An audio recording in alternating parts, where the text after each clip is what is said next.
لله من أسمائه 99 من بعدها يتلون جزاء محصيها دخول الجنة كما رواه في صحيح السنة. بسم الله والصلاة والسلام على رسول الله وعلى آله وصحبه ومن والاه.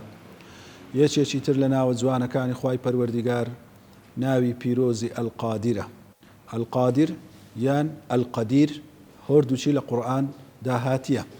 ئەلقادیر کە ئیسمی فاعیلە بە مانای بەتوانا و دەسەڵاتدار و ئەلقەدیریش کە سیغەی مبالغەیە بە مانای ذاتی هەرە بەتوانا و زۆر بەتوانە. ئەلقادیر بە دوو مانای سەرەکی لە قورئان هاتیە.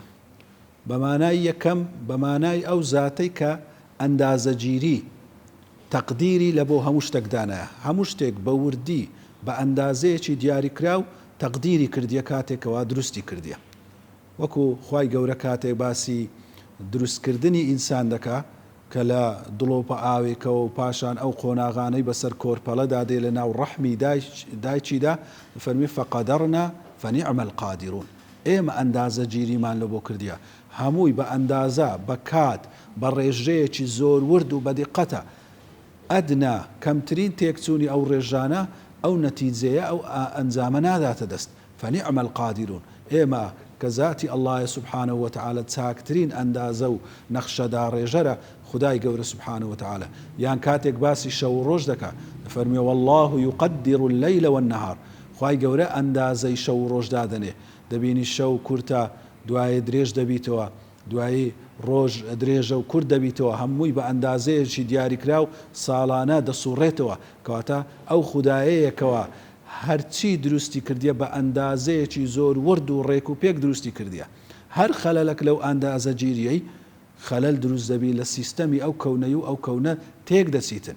ئەوەش سەلمێنەری ئەوەیە کە دەبی ذاتە چی هەرە بەتوانە ئەندازە و تەقدیری لە بۆ هەموو ئەو شتانەی ئەو گردونە و لەسەر ئەو زەویە کردبیتن. لە هەر شتێک تەماشا دەکەی بەم شێوەیە.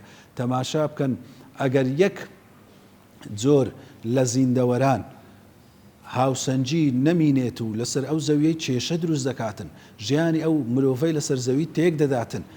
هەتا زانایان دەڵێن ئەگەر یەک مێشی نێر و مێ هەبیتن هەتا 5 ساڵ تا 10 ساڵی زاوزێ بکەن و مێش هیچی لە ناو نەچیت و مردنیان بەسەردانێ تەبەقەک لەسەر زەوی هەر هەمووی دەبیتە مێش. کاتە ژیانی زیندەوەرانی تر لە ناو دەسیتن، ژیانی مرۆڤ ئەستەم دەبیتن لەسەر ئەو زەویەی. تەنها ئەگەر مێشک بەو شێوەیە بی. هەموو جۆرە زیندەوەرانی تر کە بە ملیۆنەها زیندەوەرانی بچووک و گەورە لەسەر ئەو زەویە و بە شێوازی جیاجیا دەژین، بەو شێوەیە بە ئەندازەیەکی ورد خودای ئەلقادیر ئەندازەی لە بۆ داناینە.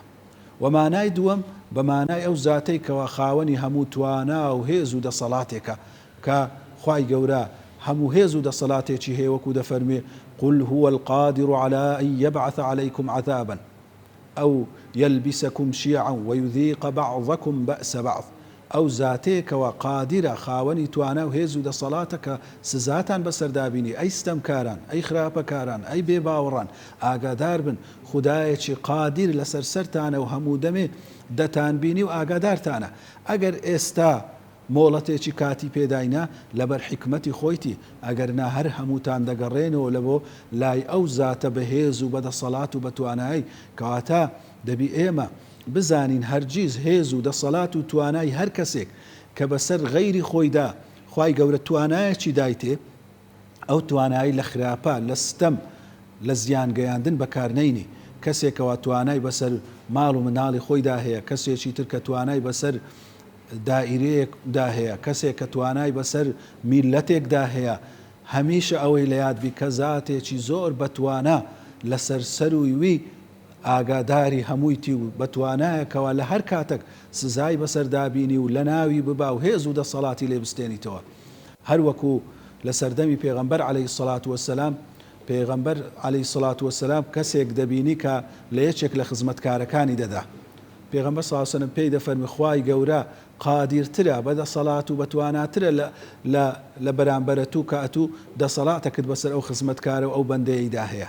یەکسەر ئەو کەسە دەڵێ لەو کاتەوەکەوە پێغەمبەر عەلەیهی سەڵات وەسەلام ئەو قسەی کرد بە حەیاتی تا ژیانم مابوو لە هیچ خزمەتکارێک لە هیچ کەسێکی ترم نەدا کە لە ژێر دەستەی منن، چونکە هەمیشە ئەوم بەیاد داهاتەوە کە خودایەکی ئەلقادیر لە سەرووی منەوە ئەگەر ئەمن بتوانم ئەوڕۆ ئەزیەتێک بەو کەسەی بگەێنم کە لە ژێر دەسەڵاتی منە خۆ هەمیشە منیش لە ژێر دەسەڵاتی ئەو خودایی دامە دەبێ ئەوم لە یاد بێت و ئەوم لە یاد نەچێتن کە خودایەکی ئەلقادیر لە سەرووی هەمووانەوەیە. وصلى الله على نبينا محمد وعلى آله وصحبه وسلم. لله من أسمائه 99 من بعدها يتلون جزاء محصيها دخول الجنة كما رواه في صحيح السنة.